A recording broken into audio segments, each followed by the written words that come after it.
네, 김영 단과에서 지금 연세대 수학하고요. 그다음에 일반 편입을 지금 같이 가리키는 박홍근이라고 합니다. 반갑습니다. 자, 우선 다음 페이지 한번 보죠. 제 양력이긴 한데요. 당연히 여기 지금 오신 분들 아마 연세대에도 관심이 있으실 거고, 그 다음에 일반 편입에도 관심이 있으실 거예요. 근데 저는 이제 우선은 여기에 오신 분들한테 가장 중요한 포인트를 좀 말씀드릴게요. 제가 방금 전에도 상담을 하고 왔었는데 학생들이 제일 많이 질문하는 게 뭐냐면 편입 수학을 도대체 어떻게 해야 되는지에 대한 막연한 질문을 되게 하세요. 그래서 여기에 오신 분들한테는 제가 가장 오늘 중요하게 설명드릴 건 이 설명을 다 듣고 난 후에는 이제 수학이 어느 정도 어떻게 해야 되는지를 알게끔 그렇게 설명을 드리는데 목적이 있습니다. 아시겠죠? 그래서 그렇게 설명을 드릴 테니까 잘 한번 들어보시면 될 것 같고요. 자, 그래서 우선 제가 지금 강남 신촌 단과하고 그 다음에 인강도 같이 하고 있습니다. 그러니까 학생분들이 지금 여기 박람회에 오셔가지고 가장 고민하시는 게 수학을 하는 것도 맞지만 도대체 종합반을 들어야 될지 그 다음에 인강을 들어야 될지 아니면 단과를 들어야 될지 고민을 많이 하실 거예요. 근데 제가 우선 제가 여기서 설명하는 이유를 아시겠죠? 세 군데를 다 하고 있습니다. 그러니까 정확하게 제가 설명을 드릴 수 있을 것 같고 학생분들한테 객관적인 시점에서 제가 설명을 정확히 드릴 수 있기 때문에 아마 잘 들어보시면 아마 편입 수학에 대한 전반적인 윤곽을 아시게 될 거예요. 아시겠죠? 자, 그러면 다음 페이지 보겠습니다. 자, 우선 편입 수학은요 제가 아주 쉽게 설명드릴게요. 딱 보시면 서강대학교 2011년도에 지금 문제가 하나 있고요. 그 다음에 작년도에 아주대학교에 2016년도 기출문제가 있죠. 근데 딱 보세요. 어떠십니까? 똑같은 문제예요. 그러니까 딱 보시면 알겠지만 완전히 똑같은 문제가 연도를 달리해서 그대로 출제되고 있어요. 근데 이 문제가 그럼 말씀드리면 난이도로 볼 때는 어떠냐면 상급 문제예요. 근데 상급 문제만 나오는 게 아니라는 거죠. 예를 들어 아주대학교 같은 경우엔 재작년도 수학 문제와 올해 문제에 똑같은 문제가 숫자도 안 바뀌고 그대로 출제가 되는 편이에요. 그러니까 편입 수학이라는 건 솔직히 응용력을 따지는 그런 시험이 아니에요.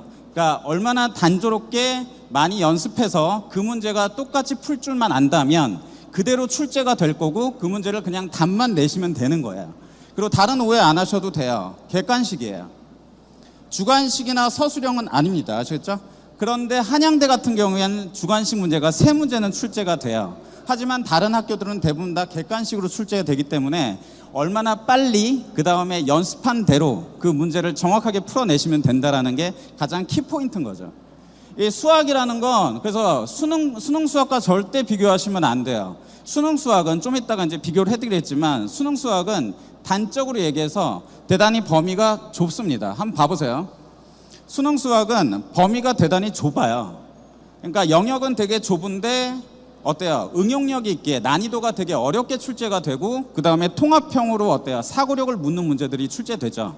그리고 수능 수학은 한 번 출제된 문제는 또 내려고 안 하잖아요. 그렇죠? 한 번 출제된 건 또 다시 절대 내지 않습니다. 왜냐하면 나왔던 걸 또 내게 되면 문제가 생기니까요. 하지만 편입 수학은 어떠냐면 범위는 넓어요. 그러니까 지금 12월 달에 지금 오셨지만 확실히 수학에 대해서 어떠세요? 편입 수학 딱 생각해 보시면요. 조금 어려울 것 같으시잖아요. 맞죠? 그래서 학생들이 제일 많이 생각하는 게 1년 동안 수학을 해야 하면 제가 과연 갈 수 있을까요? 기초 수학도 마찬가지예요. 수학을 한번 수업을 듣는 친구들 한번 얘기를 들어보면 이렇게 내용이 많은데 이걸 다 할 수 있을까라는 고민도 많이 하시거든요. 근데 사실은 어떠냐면 1년 커리만으로도 저는 솔직히 충분하다고 생각하고요. 그 다음에 서성환도 충분히 갈 수 있습니다. 근데 수학을 좀 많이 못했어요. 근데 서성환을 갈 수는 없을 것 같아요. 그럼 미들인 어때요? 건대라든지 아주대나 국민대도 갈 수 있냐? 충분히 갈 수가 있습니다. 이거는 정말이에요. 알았죠? 한번 보시면 아실 겁니다. 알았죠? 그래서 범위가 넓고요. 그치만 어떠냐면 공식을 이용한 단순 계산이 대단히 많아요. 그러니까 아까 실예로 보여줬지만 높은 난이도의 문제들도 그대로 출제되는 편이고 그냥 단순 계산 문제도 그대로 출제되는 편이기 때문에 얼마나 연습했냐가 되게 중요합니다. 그러니까 방금 전에 실장님이 말씀하셨던 것처럼 수학은 확실히 시간을 좀 더 많이 투자하는 건 맞아요. 그런데 본 만큼 출제가 되는 편이에요. 그러니까 많이 본 만큼 그대로 출제가 되니까 연습을 얼마나 하냐가 되게 중요한 거죠 라는 뜻입니다. 아시겠죠? 자, 그 다음에 세 번째, 같은 유형 반복. 그렇죠. 똑같은 그대로 나오고요. 아니면 숫자만 바뀌는데 문제 모양은 똑같습니다. 그러니까 계산하는 게 얼마나 잘 되느냐, 그리고 실수만 안 하시면 돼요. 사실은요. 그래서 연습하시면 되고요. 자, 그래서 편입수학과 수능수학의 차이점을 설명드렸는데, 그러면 자, 이제 보통 오신 분들이 가장 많이 고민하는 게 저거예요. 아, 수학 너무 어려운데. 그 다음에 문과 출신 혹시 한번 손 들어 보실래요? 한번. 네. 그 다음에 혹시 군대 남학생들이요. 군대 갔다 와서 지금 수학을 다 잊어버렸다 하시는 분들은 한번 손 들어 보세요. 아, 네, 그쵸. 그러니까 그분들을 위해서 지금 설명을 드립니다.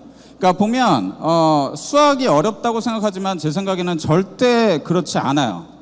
그러니까 중간에 있는 학교들을 합격하는 데 있어서의 수학의 실력이 보통 수능 성적으로 봤을 땐 대단히 높아야 되잖아요. 근데 편입수학은 절대 그렇지 않습니다.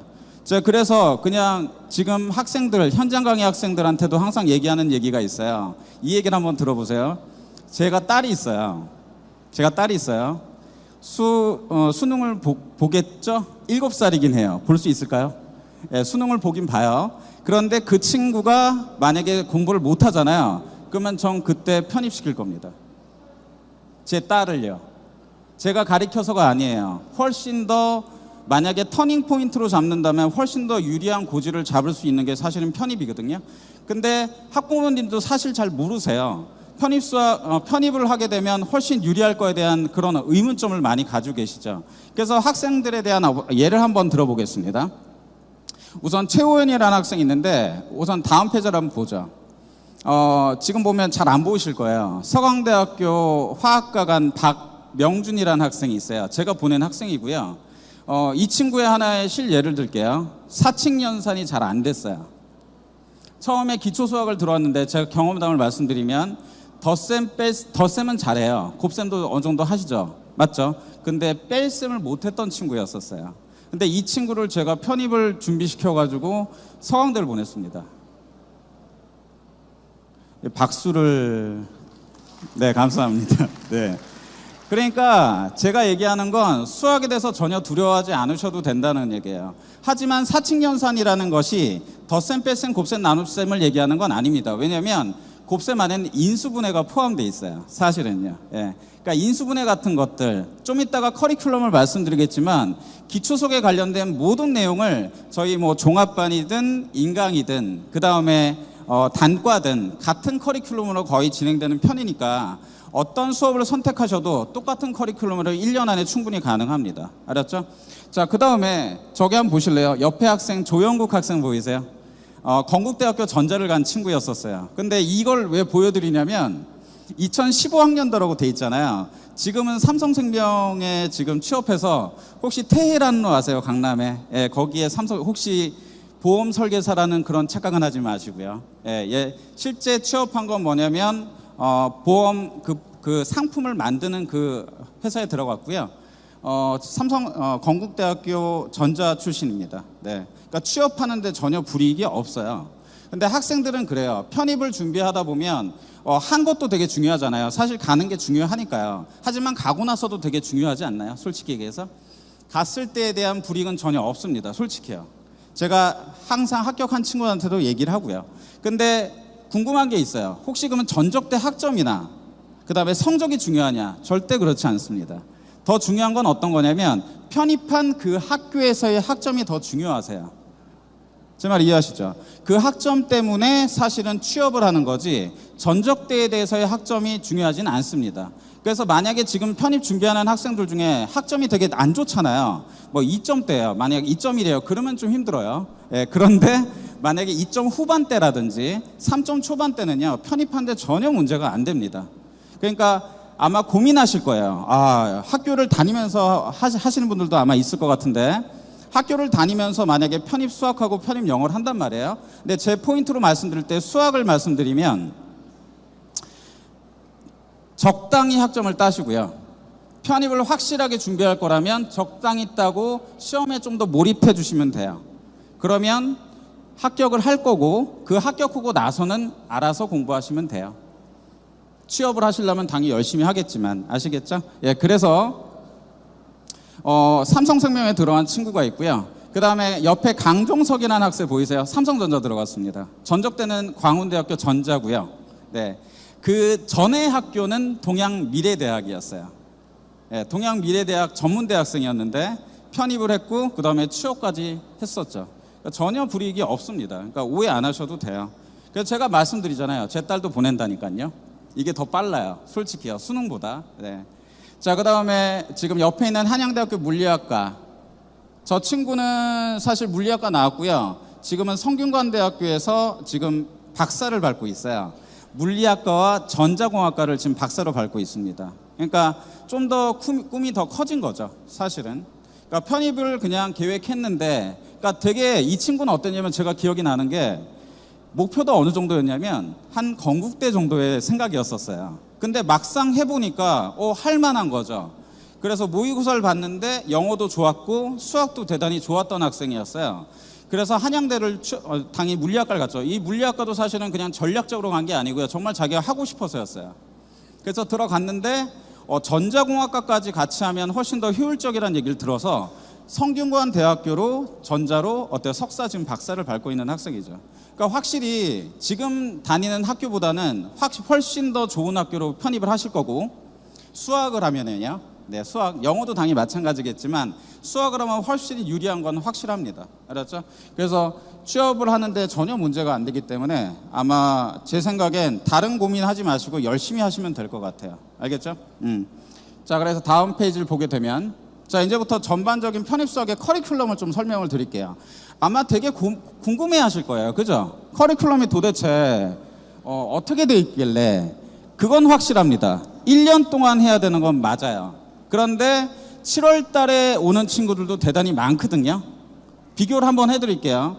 1월 달에 수학을 시작하는 친구와 사실은 7월 달에 수학을 하는 친구랑 어떻게 해서 실력 차이가요? 당연히 1월 달에 학생들이 훨씬 더 잘합니다. 그러니까 제가 말씀드리고 싶은 건 이 커리큘럼을 말씀드리더라도, 알았죠? 제발 할까 말까의 고민은 좀 아닌 거라는 거죠. 그만큼 빨리 시작하는 게 이건 유리해요. 이 시험 자체가요. 그래서 영어도 빨리 할수록 유리하고 수학도 빨리 할수록 그만큼 유리한 고지에 위치해 있게 됩니다. 그러니까 빨리 시작하시는 게 맞아요. 그런데 아마 이 설명회 돌아다니면서 제가 이런 경험도 있어요. 경험을 많이 말씀드리는데 작년 같은 경우에는요, 1월 달에 제가 상담을 하러 와가지고 학생을 상담을 했어요. 그런데 7월 달에 또 그 학생을 또 상담했어요. 제 말 이해하세요? 계속 고민만 하고 있는 거죠. 전혀 도움이 안 되세요. 차라리 박람회를 왔으면 빨리 편입을 시작하고 어디에 대한 수업을 들을지에 대한 고민을 하시는 게 맞는 거지, 할까 말까의 고민은 사실은 의미가 없는 것 같아요. 알았죠? 네. 그래서 우선은 그거에 대해서 말씀드리면서 커리큘럼을 설명을 드릴게요. 자, 우선은 1, 2월 달에는 기초 수학입니다. 이거 제가 말씀드리지만 제가 단과에 있거나 제가 단과에만 있으면 단과에 대해서 얘기를 할 거 아니에요. 그게 아니에요. 저는 종합반에도 있고요. 수업을 인강도 지금 하고 있고요. 그 다음에 단과도 하고 있습니다. 그러니까 따라서 대단히 객관적인 시선으로 학생을 바라볼 수가 있어요. 그러니까 제가 제일 중요하게 생각하는 건 이 커리큘럼을 타기 전에 앞서서 여러분들이 지금 내 위치가 어떤지에 대한 고민을 한번 해보셔야 돼요. 무슨 말이냐면 종합반이 나한테 맞을지, 인강을 하는 게 맞는 건지, 아니면 단과로서 내가 스케줄을 잘 짜는 게 맞는 것에 대한 선택은 하셔야 됩니다. 그 선택만 확실하다면 이 커리큘럼은 다 대부분 다 동일해요. 편입수학은요. 아시겠죠? 자, 우선 기초수학을 말씀드리면 왜 2개월일까요? 왜 2개월로 기초수학이 구성되어 있을까요? 나중에 가면 갈수록 이 기초수학이 구멍이 나면 후반부에 갈수록 더더욱더 수학은 어려워지게 돼 있거든요. 그러니까 따라서 한 달이나 그 다음에 짧게 하는 기초수학보다는 좀 더 확실한 기초수학을 준비를 해야 나중에 미분이나 적분, 그 다음에 선형대수, 그 다음에 다변수 벡터, 공학수학까지 가더라도 전혀 문제없이 수업도 잘 따라갈 수 있고 문제도 잘 풀 수 있게 되는 거죠. 그래서 기초수학이 확실히 2개월이 중요합니다. 사실은요. 이게 후반부에 갈수록 더 중요하다는 걸 아마 뼈저리게 느끼게 되실 거예요. 알았죠? 자, 그 다음에 3월 달엔 미분학입니다. 자, 그럼 여기서 제가 궁금증이 있는 게 학생분들이 제일 많이 질문하는 게 뭘까요? 제일 많이 뭐가 질문할 것 같아요? 선생님, 제가 요번 이제 학교를 다니고 있는데 3월 달부터 수강 신청을 해야 돼요. 근데 미분 적분 수업이 있어요. 듣는 게 맞아요? 안 듣는 게 맞아요? 이렇게 물어봐요. 저는 당연히 어떻게 얘기할까요? 안 듣는다고 하겠죠. 근데 왜냐하면 같이 동시에 하는 건 좋지만 단점이 있어요. 학교에서는 편입과 관련 없는 내용까지도 진행을 하게 될 거고, 편입수학이라는 것은 정확하게 포인트와 선택과 집중이란 말이죠. 그럼 따라서 그 부분에 대해서 정확하게 알고 넘어가면 되는데, 거기에 대한 파생되는 되게 잔잔한, 아니면 어때요? 지엽적인 내용에 대해서까지 할 필요는 없어요 라는 뜻입니다. 알겠죠? 그러니까 따라서 기초 수학을 하더라도, 제가 지금 아까 전에 상담 받으면서도 질문을 되게 많이 받았었는데, 선생님 기초 수학 해야 되는데 EBS 인강 봐요 말아요? 아니면 정석이나 개념 플러스 유형, 아니면 센 수학 해야 될까요 말아야 될까요? 질문을 되게 많이 받아요. 알았죠? 근데 전혀 필요 없습니다. 어느 커리큘럼을 타더라도 기초 수학 저 2달 과정으로 고등학교에 있는, 중학교에 있는 모든 도형과, 그 다음에 이런 거 아시죠? 판별식, 그 다음에 공식 뭐 있잖아요. 근해 공식이라든지 이런 것들 다 설명해 줍니다. 그럼 따라서 수업 듣는데 전혀 문제가 없으니 저 수업만 잘 들어서 미분 커리를 타는 게 더 중요한 거죠. 제발 인터넷에 있는 그런 정보가 정말 많죠. 많은 정보가 학생들을 더 유해하게 만들어요. 솔직히 얘기해서. 선택과 집중이라고 저는 생각해요. 편입은요. 알았죠? 필요한 내용을 정확하게 배우고 넘어가는 게 더 중요하다는 말씀을 드리고요. 자, 그래서 미분, 그 다음에 적분입니다. 혹시 미적분에서도 고등학교 때 뭐 저는 문과였었는데 수업만 했습니다. 수투까지는 한 적이 없어요. 그럼 수투에 대해서는 어떻게 해야 될까요?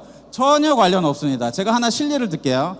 미분할 때요, 만약에 사인 X라는 게 있잖아요. 그러면 그게 코사인 X라는 걸 수업 때 다 하나하나 설명드립니다.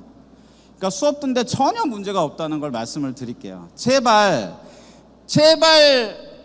EBS 무료니까요. 그게 중요하지 않아요. 내가 정말 어떤 수업을 선택해서 종합반이든 인강이든 단과든 똑같은 얘기, 되게 공평하죠. 제가 그거를 선택해서 공부를 하는 게 중요한 거지, 제발 다른 자료들에 대해서는 사실 필요 없다는 걸 말씀을 드립니다. 자, 그 다음에 적분도 마찬가지예요. 자, 그 다음에 3월 4월 달에는 미적분을 하고요. 5월 달에 미적분 문풀이 돼 있잖아요. 자, 문제풀이 또 질문 들어갑니다. 왜 할까요? 미적분 문제풀이가 다른 데는 없잖아요. 근데 왜 미적분에만 있을까요? 미적분을 못하면 저기 8, 9월 달에 다변수 미적분학 있죠. 그 다음에 벡터 미적분학, 그 다음 11월 달에 공학수학 있지 않습니까? 걔네들이 하나도 진행이 안 될 거예요. 다 연결이 돼 있어요. 근데 그거의 가장 기본이 바로 미적분이라는 거죠. 미적분이 대단히 탄탄해야 돼요. 그래서 3개월 정도의 내용이 포함되어 있는 겁니다. 아시겠죠? 자, 그 다음에 선형대수는 혹시 들어본 적 있으세요? 말이 좀 어려워서 그래요. 고등학교 때 행렬이에요. 그 다음에 벡터라는 거 혹시 아세요?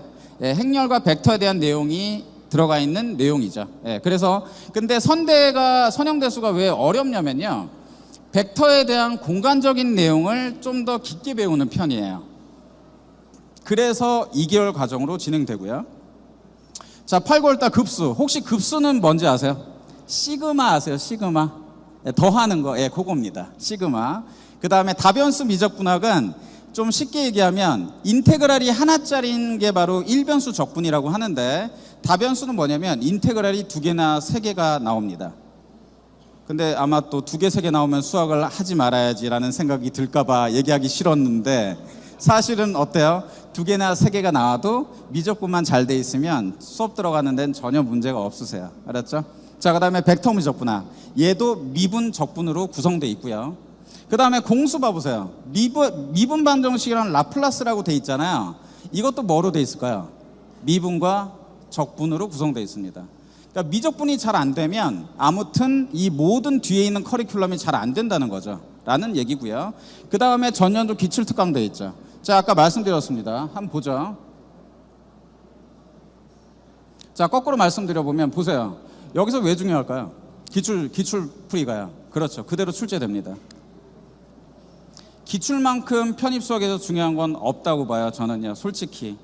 그래서 기출을 확실하게 풀고 들어가느냐 아니면 어설프게 그냥 한 1, 2년도 정도만 보고 들어가서 시험을 보느냐의 차이는 큰 차이가 생길 겁니다. 알았죠? 그래서 요건 적어 놓으세요. 기출이 정말 중요하다. 요건 적으세요. 네. 적고 계십니까? 네, 됐죠? 그래서 기출이 중요하다는 거 말씀드리고요.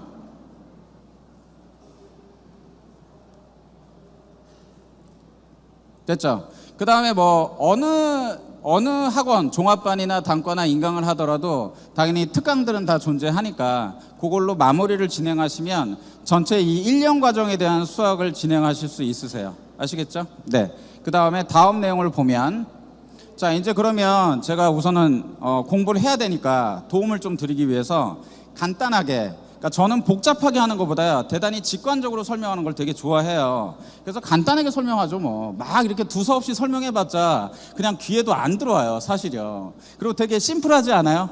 프리젠테이션이요. 제가 만들었어요. 허접한가요? 네, 아무튼 되게 심플하게 만들었는데 학생들이 이해하기 제일 빠른 게 중요한 거지 복잡할 필요는 없다고 생각하거든요. 자, 우선 보세요. 제가 첫 번째 얘기했지만 빠르게 준비할수록 유리하다. 네, 편입은요. 영어도 마찬가지고 수학도 마찬가지예요. 제가 말씀드리는데 빨리 시작하세요. 확실하게 유의한 고지에 점령하게 됩니다. 근데 도리어 고민하고 고민해서 예를 들어서 어설프게 4월이나 5월 달에 시작하려고 봤더니 들어갈 커리큘럼 반이 없을 수도 있는 거예요. 솔직히요. 그러니까 여러 단계의 커리큘럼이 있더라도 빨리 시작하는 것만큼 유리한 건 없다는 걸 확실히 말씀드립니다. 아시겠죠? 그래서 제가 걱정해요. 여기 앉아 계신 분들 7월 달에 또 만날까 봐. 그러진 않았으면 좋겠습니다. 알겠죠? 자, 그 다음에 두 번째. 수학은요, 이게 편입 수학은 어떠냐면 똑같은 유형이 그대로 출제가 된단 말이에요. 그러니까 방금 전에 그 배웠던 문제를요, 반복적으로 연습해서, 알았죠? 그 문제가 다음에 출제될 걸 예상하고 그 문제를 풀 줄만 알면 되거든요. 그러면 뭐가 중요할까요? 속도예요. 편입 수학은요. 속도가 관건이에요. 그리고 다시 물어보겠습니다. 빠른 게 중요할까요? 그렇지 않죠. 뭐가 중요해요? 맞춰야죠. 맞춰야 빠른 게 중요한 거죠. 빠르기만 하고 틀릴 거라면 그거는 떨어집니다. 편입은. 알았죠? 왜냐하면 생각해 보세요. 똑같은 문제가 출제가 됐어요. 저 말고 다른 학생, 예를 들어 어디 수원에 종합반에 있는 학생과 강남에 종합반에 있는 학생이 있는데 그 두 학생이 같은 걸 똑같은 내용을 배울 거라면 기출도 같이 풀어봤단 말이에요. 만약에 빨리 풀었는데 틀렸다면 저는 떨어지죠. 다른 학생이 붙게 돼 있어요. 이건요. 그러니까 확실하게 손으로 무조건 풀어서 답을 내는 연습을 하는 게 제일 중요합니다. 아시겠죠? 자, 그다음에 세 번째. 느낌 보이시죠? 반복적인 학습. 이 반복적인 학습 때문에 제가 아까 좀 이따 좀 공부하기 좀 좋은 방법을 설명을 드릴 거예요. 혹시 오답노트 만들어 본 적 있으시죠? 수학할 때. 맞죠? 근데 저는 사실은 오답노트를 만드는 것보다는 이런 방법이 있어요. 어떤 거냐면 어떤 모의고사를 풀었잖아요. 그럼 거기에 문제가 있죠. 그 문제를 자르시고요. 그 다음에 답이 있을 거 아니에요. 해설지가. 그 해설지를 그 문제 뒤에다 붙여요. 붙인 다음에 그거를 따로 모아 놓으세요. 알겠죠? 그런 다음에 언제든지 편할 때 아무 때나 꺼내서 푸는 연습을 하는 것도 되게 좋으세요. 제 말 이해하세요, 이거요? 예. 그러니까 노트를 막 이쁘게 만들어서 이러세요. 오답노트 만들 때 문제를 하나하나 다 붙여요. 그리고 거기다 해설을 다 달아요. 그럴 시간에 차라리 그냥 다른 문제를 더 보는 게 낫지 않을까요? 그래서 사실은 제 생각엔 그 지금 말씀드린 이렇게 잘라서 붙여서 어디다 모아 놓으세요. 모아 놓은 다음에 계속 꺼내는 연습을 하면서 랜덤하게 푸는 거죠. 제 말 이해하시죠? 그렇게 푸는 게 편입에는 훨씬 더 유리하세요.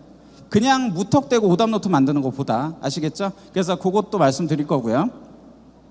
자, 그 다음에 아까 제가 네 번째 얘기했지만 기출문제죠. 네, 기출문제 너무 중요합니다.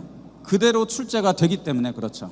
그래서 기출문제는 꼭 챙기셔야 될 것 같아요. 나중에 이제 아마 1년 동안 하게 되면 좋은 결과가 있어야 되니까. 네, 됐죠? 그 다음에 다섯 번째 3시간씩 수학학습. 전 이게 걱정이에요. 뭐냐면 이제 아마 시작하시게 되면 아마 결정을 하시고 학원을 다니게 될 거란 말이에요. 어느 학원을 다니든 간에 그러니까 당연히 김영이어야죠.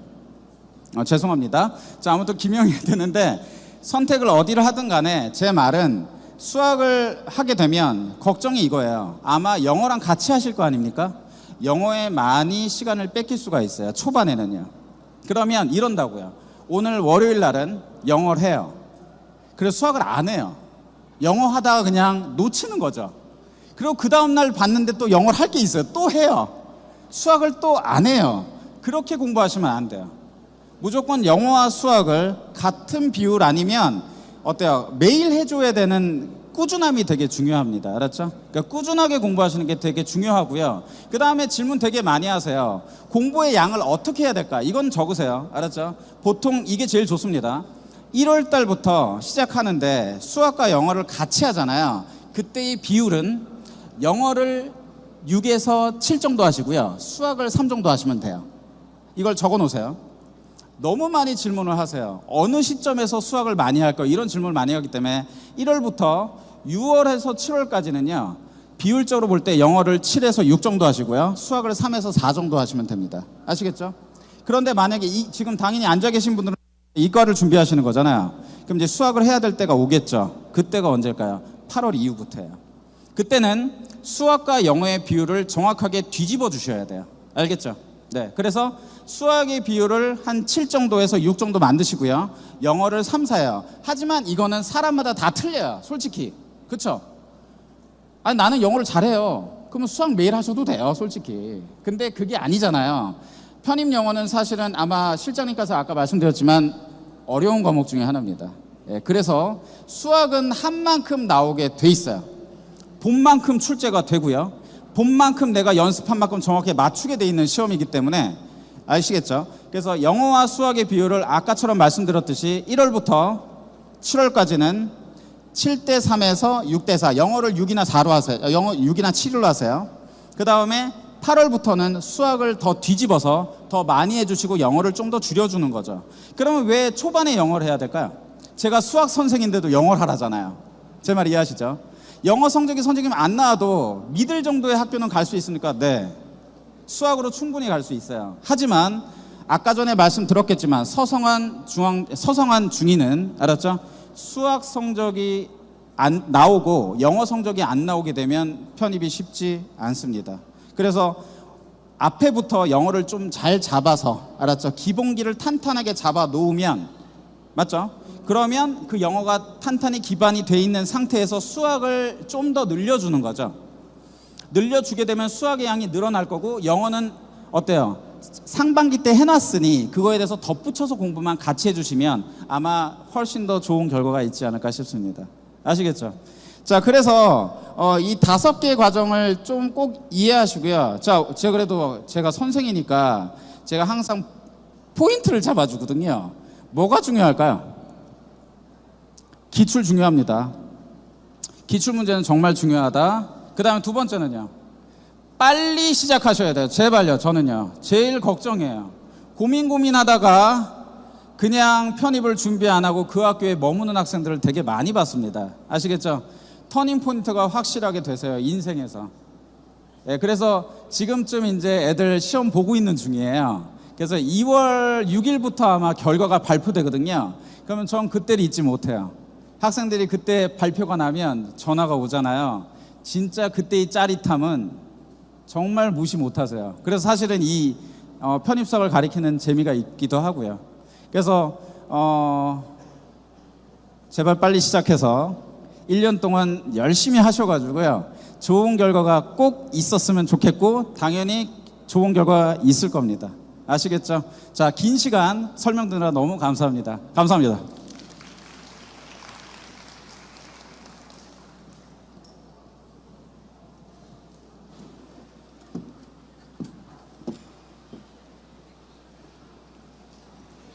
자, 잘 들으셨나요? 자, 수학 중요합니다. 근데 수학도 여러분이 학습을 시작하시면 아시겠지만 그 기출문제도 학교마다의 출제 비중이 다르다는 사실도 인지를 하셔야 됩니다. 자, 오늘 3부에서 있었던 중요 내용을 다시 한번 정리해 드리도록 하겠습니다. 자, 핵심 정리. 요건 뜨면 찍으시면 됩니다. 찰칵. 자, 아까 말씀드렸죠? H대학교 인문계열 일반 편입 기준으로 영어 평균 성적이 85.9점입니다. 모든 학과. 수학 안 보는 학과를 평균을 쫙 드래그했을 때 엑셀에 딱 뜨는 평균이 바로 이겁니다. 85.9점. 자, 근데 영어 성적 어떻습니까? 앞이 몇이에요? 숫자가 6이잖아요. 여러분이 공부를 80점까지 맞을 수 있을지는 저는 잘 모르겠습니다. 하지만 60점대는 충분히 나오실 수 있을 거라고 생각합니다. 왜냐하면 저 점수는 일정 기간 동안 충분히 투자하면 기본적으로 어느 정도 나올 수 있는 성적이기 때문에 그렇습니다. 그러면 영어는 어느 정도 공부를 하고 수학으로 조금 더 레벨업을 하는 것이 일종의 전략이 되시겠고, 만약에 나는 상위권 학교를 가고 싶은데 나는 영어를 잘할 자신이 없어요. 나는 영어를 잘 못할 것 같아. 혹은 어떻게 될지 모르겠어요. 그래서 영어 점수가 잘 안 나온다고 쳐도 수학 공부를 해 두시면 나중에 좋은 결과를 볼 수가 있는 겁니다. 자, 대신 영어를 너무 못하면 상위권 합격은 조금 어렵다. 이 얘기 하나 더 드렸고요. 자, 두 번째는 이겁니다. 여러분이 아직까지도 유효한 게 인문계열이 자연계열보다 일단 지원자가 많습니다. 여학생들 중에 공대 쓰시는 분 혹시 많이 계실까요? 그렇게 많지는 않습니다. 혹시 여학생 중에 자연계 중에 공대 쓰시는 분 있으세요? 공과대학 여학생 중에 남학생 들지 말고요. 여학생. 네. 지금 봐도 그렇게 많지는 않은데 이렇게 되면 대부분의 여학생들은 자연계를 안 쓰고 어디로 갑니까? 인문계열로 가는 거죠. 그러다 보니까 경쟁률이 조금 더 자연계보다 높은 현상이 나오게 되는 겁니다. 그래서 만약에 여학생들 중에서도 나는 학교를 좀 잘 가고 싶다. 혹은 남학생들 중에서 공부 잘하는, 영어 공부 성적이 잘 나오는 여학생들을 좀 피해서 가고 싶다라고 하시면 오히려 두 과목을 같이 하는 것도 방법이다. 이거는 일반 편입과 학사 편입 둘 다 동일한 경우에 되겠고요. 세 번째로는 아까 언급 한번 했지만 만약에 총 합산 성적이 동점일 경우라면 수학 성적이 우수한 학생을 뽑는다라는 사실입니다. 자, 무척 중요한 내용이고요. 자기가 영어를 못할 경우 혹은 수학을 되게 잘할 경우, 반대의 경우도 물론 있겠지만 그래도 자연계열을 가신다면 수학 성적은 어느 정도 나와주는 게 중요하다. 다시 한번 강조드립니다. 그리고 이 네 번째, 취업에 유리한 거를 말씀드리기 전에 제가 여기 올라와서 말씀드렸던 첫 번째, 대학마다 기출문제의 출제 비중이 다르다고 말씀드렸습니다. 혹시 시간이 되신다면 교재처 혹은 시중 서점에 가서 작년도 기출문제집을 한번 보십시오. 보시면 대학교마다 그 학교에서 어느 영역에 어느 정도 문제가 나왔는지 분석된 표가 심플하게 붙어 있습니다. 예를 들면 아주대학교 미분 플러스 적분 25문제 중에 20문제. 이게 무슨 뜻입니까?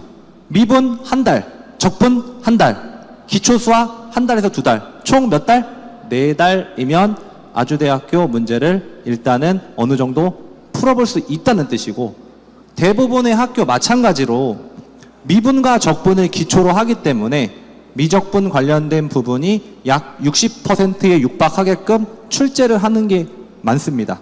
단 상위권 학교를 지원을 하신다면 미적분 실력을 기초로 해서 공학수학 파트에 좀 더 집중하는 모습을 보이셔야 할 것으로 생각이 됩니다. 자, 마지막으로 졸업 후 취업에 유리하다. 자, 여러분들 많이 들어보셨죠? 인구론, 문사철. 뭔지는 뭐라도 들어는 봤을 겁니다. 네. 저도 인문계 출신인데 솔직히 전공 살려서 취업을 한 게 아닙니다. 그런데 자연계, 특히 공과대를 나온 친구들은 어떻게 합니까? 대부분 관련 전공에 따른 그 회사로 입사를 하시던지 혹은 연구원, 개발자로 들어가는 경우가 많습니다.